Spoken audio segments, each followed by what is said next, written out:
kontrak pembunuhan antara militer dan milisi pada pembantaian massal 1965-1967.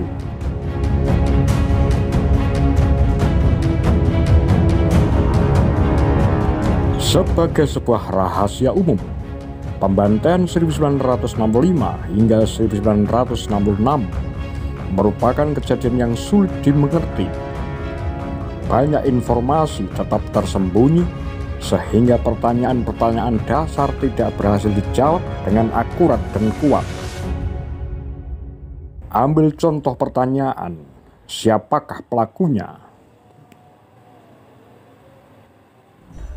Pasti ada instruksi dari Soeharto dan jenderal-jenderal sekutunya di Jakarta ke bawahan mereka untuk mengorganisir pembunuhan dengan cara gas. Berdasarkan kajian-kajian lokal yang telah dilakukan sampai saat ini, peneliti-peneliti sekarang sanggup menelusuri kembali rantai komando dan memeriksa pembuatan keputusan sampai ke komando tertinggi di Jakarta.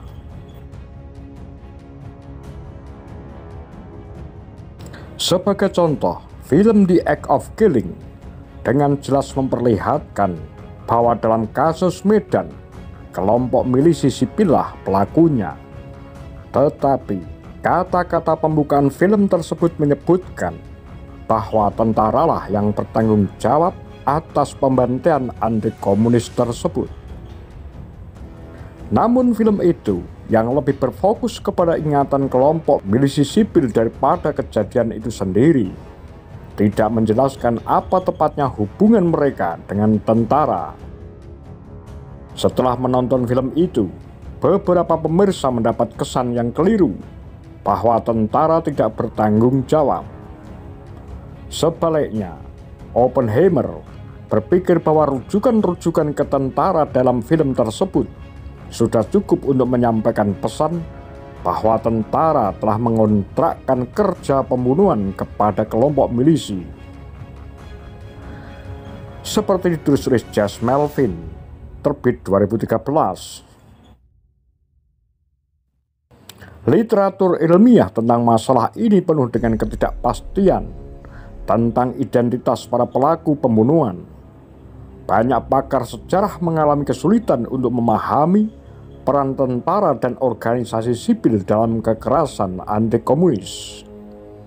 Apakah tentara memutuskan untuk meluncurkan aksi pembantaian dan kemudian mengatur-atur kelompok milisi ibarat pion, ataukah tentara menyerah kepada tekanan dan desakan dari bawah?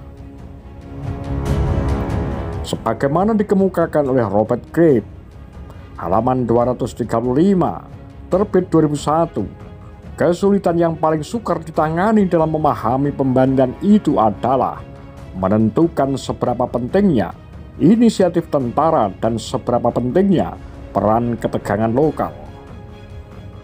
Jawaban atas pertanyaan ini penting karena akan menentukan apakah kejadian itu merupakan kasus kekerasan yang spontan dan horizontal, yakni tetangga membunuh tetangga, ataukah merupakan kasus kekerasan birokratik yang vertikal, yaitu negara membantai warganya sendiri.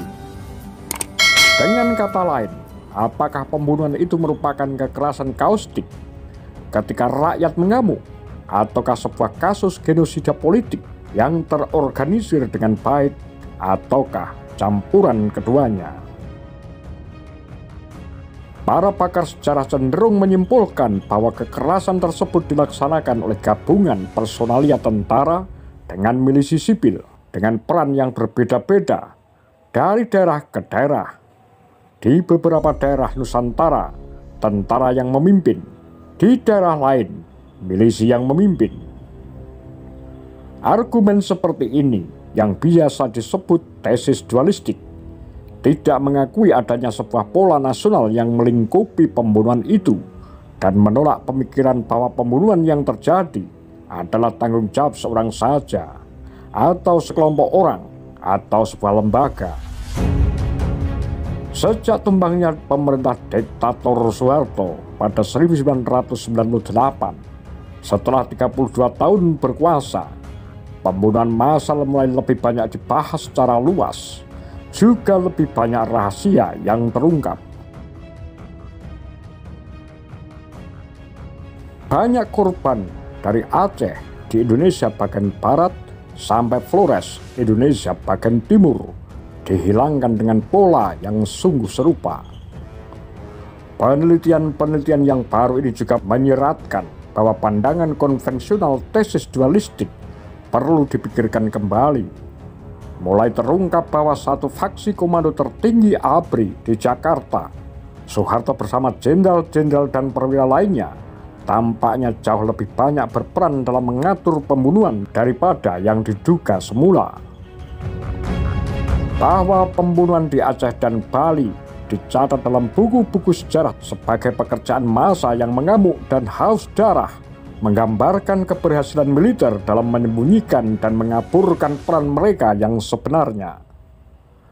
Militer waktu itu tidak ingin berada di garis terdepan dan dianggap berjasa melakukan pembantaian. Logis, mereka yang bertanggung jawab atas perbuatan kejam dan keji jarang ingin tindakan dan perbuatan mereka didokumentasi dengan rinci dan diterbitkan secara luas. Di Aceh dan Bali dapat diamati pola pembunuhan yang sama, yang juga menjadi pola pembunuhan di tempat lain di Indonesia.